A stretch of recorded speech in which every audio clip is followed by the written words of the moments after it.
Kiranya Tuhan memberkati kita semua dalam sukacita dan damai sejahtera. Amin. Bapak, Ibu, dan Saudara sekalian, kiranya sukacita dan damai sejahtera dalam Tuhan menyertai kita semua. Firman Tuhan yang menjadi renungan bagi kita, 2 Timotius pasal 2, ayat 1 sampai dengan ayat yang ke-13. Demikian firman Tuhan, "Sebab itu, hai anakku, jadilah kuat oleh kasih karunia dalam Kristus Yesus. Apa yang telah engkau dengar daripadaku di depan banyak saksi, percayakanlah itu kepada orang-orang yang dapat dipercayai, yang juga cakap mengajar orang lain. Ikutlah menderita sebagai seorang prajurit yang baik dari Kristus Yesus. Seorang prajurit yang sedang berjuang tidak memusingkan dirinya dengan soal-soal penghidupannya, supaya dengan demikian ia berkenan kepada komandannya. Seorang olahragawan hanya dapat memperoleh mahkota sebagai juara apabila ia bertanding menurut peraturan-peraturan olahraga. Seorang petani yang bekerja keras haruslah yang pertama menikmati hasil usahanya. Perhatikanlah apa yang kukatakan. Tuhan akan memberi kepadamu pengertian dalam segala sesuatu. Ingatlah ini, Yesus Kristus yang telah bangkit dari antara orang mati, yang telah dilahirkan sebagai keturunan Daud, itulah yang kuberitakan dalam Injilku. Karena pemberitaan Injil inilah aku menderita, malah dibelenggu seperti seorang penjahat, tetapi firman Allah tidak terbelenggu. Karena itu aku sabar menanggung semuanya itu bagi orang-orang pilihan Allah, supaya mereka juga mendapat keselamatan dalam Kristus Yesus dengan kemuliaan yang kekal. Benarlah perkataan ini, jika kita mati dengan Dia, kita pun akan hidup dengan Dia. Jika kita bertekun, kita pun akan ikut memerintah dengan Dia. Jika kita menyangkal Dia, Dia pun akan menyangkal kita. Jika kita tidak setia, Dia tetap setia, karena Dia tidak dapat menyangkal dirinya." Demikian firman Tuhan. Bapak, Ibu, dan Saudara sekalian, tugas memberitakan Injil Kristus bukanlah perkara mudah. Tantangan dan penolakan akan kita alami dalam tugas pemberitaan Injil Kristus. Untuk itu kita perlu kekuatan iman di dalam Tuhan, mengalami Tuhan, dan menerima Yesus hidup berkarya, berkuasa melalui hidup kita. Itulah kuncinya. Dan pengalaman kita hidup dalam firman Tuhan, itulah yang kita saksikan, itulah yang kita beritakan. Dan ini bukanlah mudah, terutama di tengah-tengah kegandrungan dunia, untuk hidup dalam kenikmatan duniawi. Di tengah-tengah kemajuan zaman dan teknologi, di tengah-tengah kegandrungan manusia, hidup menurut pikiran dan kebenarannya sendiri. Sementara hidup sebagai pengikut Kristus, ada standar yang harus diikuti, tidak bisa semau keinginan daging kita. Tidak bisa juga seturut kebenaran yang kita buat sendiri. Hidup mengikuti Yesus, hidup di dalam Injil Kristus, mematikan keinginan daging, menyangkal diri, pikul salib, dan ikut Yesus. Hidup kita bukan lagi atas dasar standar dunia, bukan atas dasar kebenaran dan pikiran kita, tetapi hidup yang berkenan di mata Tuhan dan menjadi pelaku firman Tuhan. Dalam firman ini, Paulus menyemangati Timotius dalam tugas barunya sebagai pengikut Kristus. Melalui kesaksian hidupnya, setelah mengalami perjumpaan secara pribadi dengan Yesus, Paulus memberi semangat kepada Timotius supaya tetap kuat dan hidup dalam kasih karunia Tuhan, bahwa sebagai murid Kristus adalah panggilan hidup untuk menderita. Ada harga yang harus dibayar sebagai konsekuensi dalam tugas sebagai pengikut Kristus. Injil Kristus tidak pernah murah. Ia berharga nyawa seorang putra Allah. Injil Kristus juga tidak pernah mudah. Jalannya ialah via dolorosa, jalan penderitaan, jalan menuju salib. Karena itu, seseorang yang hendak berpegang kepada Injil Kristus juga tidak akan mengalami hidup yang murah dan mudah. Ada harga yang harus dibayar. Taat mengikuti Kristus sekalipun harus menderita. Semua kita sejatinya, siapapun manusia, pasti merindukan kehidupan yang selalu berbahagia, hidup enak, nyaman, penuh tawa dan ceria, dan sedapat-dapatnya tidak merasakan hal-hal yang dapat membuat kita susah dan menderita. Tetapi pada hakikatnya, kebahagiaan dan penderitaan merupakan keadaan yang silih berganti dialami manusia dalam perjalanan kehidupannya. Dan sebagai pengikut Kristus, kita tidak selamanya berada dalam perjalanan hidup yang mulus dan lancar. Selama kita hidup di dunia ini, akan silih berganti kita alami suka duka, mudah sulit, sehat sakit, dan lain sebagainya. Dan setiap kita harus menyadari bahwa penderitaan adalah sebuah realita yang harus siap dialami dan dihadapi oleh setiap manusia. Walaupun dengan berbagai cara, manusia selalu berusaha menghindarkan diri dari penderitaan, tetapi penderitaan adalah bagian yang tidak pernah terpisahkan dari kehidupan setiap manusia. Penderitaan itu bagai bayangan tubuh yang selalu mengikuti kita. Semua kita tanpa terkecuali akan ada masa di mana kita berada pada fase sulit yang diizinkan Tuhan kita alami dalam kehidupan kita di dunia ini. Tidak ada seorang pun yang jalan hidupnya tidak dilalui oleh penderitaan. Termasuk saat kita memilih menjadi pengikut Kristus. Sebab Yesus tidak pernah menjanjikan janji-janji manis kepada pengikutnya. Sejak awal Yesus menyampaikan bahwa setiap orang yang mau ikut Yesus harus mau mengikuti jejak Yesus, yakni terpanggil untuk ikut menderita. Dalam hal ini perlu kita ingat, bukan karena kita mau dipakai sebagai pemberita Injil, maka penderitaan tidak berlaku untuk hidup kita. Hidup kita menjadi mulus, lancar, penuh tawa, dan bahagia. Semua yang ingin ikut Yesus harus mau mengikuti jejak Yesus untuk memikul salib melalui jalan penderitaan. Yesus dalam hidupnya menderita, dan kita sebagai pengikut Kristus terpanggil juga untuk ikut menderita.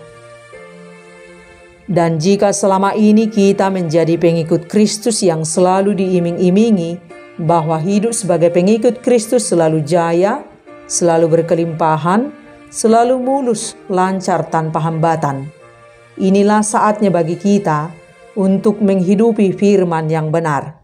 Kita harus siap sebagai laskar Kristus yang ikut menderita, siap menerima segala resiko demi ikut Yesus. Kita semua dipanggil bukan hanya untuk percaya, tetapi untuk menderita untuk Dia. Jangan menjadi pengikut Kristus yang hanya ingin berkat-Nya.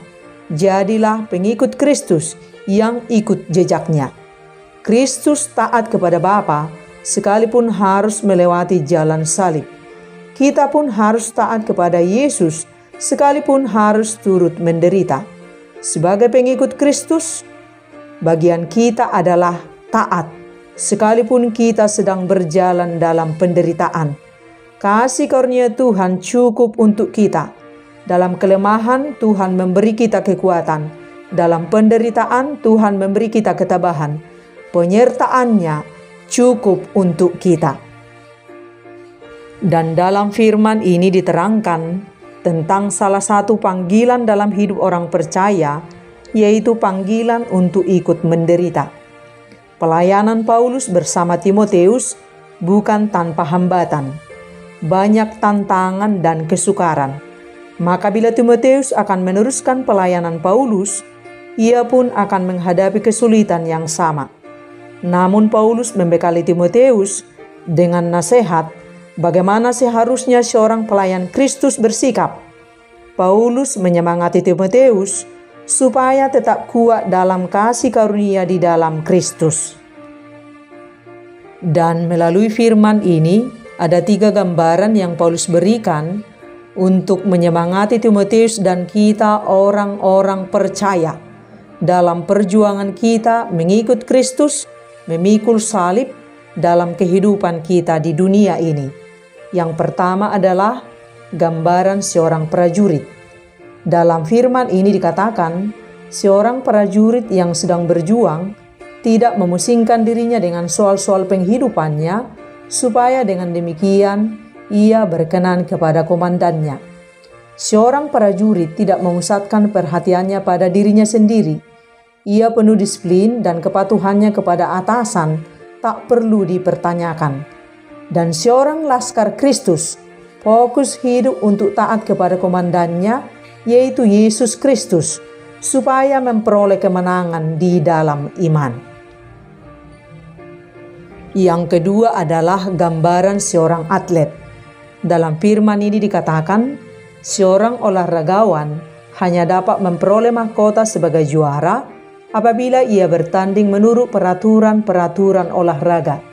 Seorang atlet bertanding sesuai peraturan yang sudah ditetapkan. Ia tidak bisa mengubah peraturan seenak hatinya sendiri. Dan seorang murid Kristus harus konsisten dan disiplin hidup dalam firman Tuhan. Yang ketiga adalah gambaran seorang petani. Dalam firman ini dikatakan, seorang petani yang bekerja keras haruslah yang pertama menikmati hasil usahanya. Ia seorang pekerja keras, ia harus memelihara dengan tekun benih yang sudah ditanam. Pekerjaannya membosankan karena ia harus melakukan hal yang sama tiap-tiap hari, yakni menyiram dan merawat tanaman jika ia ingin menuai hasil yang baik kelak.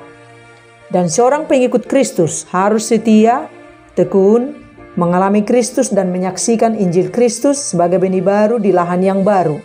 Menerima Kristus untuk disaksikan dengan setia tekun sampai ke ujung dunia. Dan itulah 3 gambaran karakter yang harus dimiliki seorang pelayan Kristus, yang harus dimiliki seorang laskar Kristus, yang harus dimiliki seorang pengikut Kristus, yang harus dimiliki seorang murid Kristus. Dan setiap karakter memerlukan ketekunan dan ketahanan untuk menderita jika ingin berhasil. Prajurit yang mundur sebelum perang berakhir tidak akan melihat kemenangan. Atlet yang berhenti bertanding sebelum pertandingan berakhir tidak akan pernah meraih medali. Dan petani yang berhenti bekerja sebelum musim panen dimulai tidak akan pernah menuai hasil. Dan melayani Tuhan tidak bisa sembarangan, tidak juga dalam rangka mencari pemulihan diri dan memperkaya diri dengan harta materi. Melayani Yesus harus siap ikuti jejak Yesus, siap menderita, siap ditolak, siap ditentang, siap dicerca, siap dihina, siap kekurangan, siap dicaci tanpa perlawanan. Bagian yang harus kita lakukan sebagai laskar Kristus, sebagai pelayan Kristus, yakni bertahan benar di hadapan Tuhan walau harus menderita. Tetap kuat, teguh ikut jalan Yesus, sekalipun kemanusiaan kita harus menderita. Dihina itu sakit, dicaci itu sakit untuk kedagingan kita. Tetapi saat kita tabah tanpa membalas, itu sangat baik untuk roh kita. Dan kita menang hidup dalam kekuatan rohani kita, yakni roh kesabaran. Mengikuti Yesus, melayani Yesus, tidak cukup hanya bermodal keinginan, tidak cukup bermodal sarjana teologi. Seorang laskar Kristus, orang yang telah mengalami perjumpaan secara pribadi dengan Tuhan dan terpanggil menjadi saksi Kristus untuk membagikan kesaksian hidupnya kepada orang lain. Dan kita ingat, kita tidak bisa menyaksikan apapun tentang Yesus sebelum kita mengalami perjumpaan secara pribadi dengan Yesus. Kita harus melayani Tuhan dengan motivasi yang benar, kemurnian hidup, dan ketaatan pada kehendak Allah. Dan ini yang sangat penting kita perhatikan. Salah satu bentuk panggilan untuk ikut menderita bersama Kristus yang perlu kita nyatakan dalam hidup kita setiap waktu yaitu melawan keinginan daging kita, dan sebaliknya kita mau dengan rela hidup sesuai dengan rencana dan kehendak Tuhan. Mau sangkal diri, pikul salib, dan ikut Yesus. Dan perlu kita ingat bahwa tugas dan panggilan hidup kita sebagai laskar Kristus, sebagai pelayan Tuhan, sebagai pengikut Kristus, sebagai murid Kristus bukan karena hebat kita, bukan karena keahlian kita, bukan karena kekuatan kemanusiaan dan pikiran kita, tetapi seperti yang dikatakan oleh Paulus dalam firman ini, dikatakan, perhatikanlah apa yang kukatakan. Tuhan akan memberi kepadamu pengertian dalam segala sesuatu. Karena Tuhanlah yang memakai kita untuk menjadi saksinya di dunia ini. Dan untuk itu, undanglah dan berjalanlah bersama Roh Kudus, Roh pembimbing, Roh penghibur, untuk terus berkarya sepanjang jalan hidup kita sampai garis finish. Dalam firman Tuhan dikatakan, demikian juga Roh membantu kita dalam kelemahan kita, sebab kita tidak tahu bagaimana sebenarnya harus berdoa. Tetapi Roh sendiri berdoa untuk kita kepada Allah dengan keluhan-keluhan yang tidak terucapkan. Kobarkanlah pengharapan senantiasa, bersabarlah dalam kesesakan, dan bertekunlah dalam doa. Bersukacitalah dalam pengharapan, sabarlah dalam kesesakan, dan bertekunlah dalam doa. Biarlah kita sebagai murid Kristus terus berjuang, berlatih dan bekerja keras, dan jadilah kuat oleh kasih karunia dalam Kristus Yesus. Sekali ikut Yesus, selamanya ikut Yesus. Amin.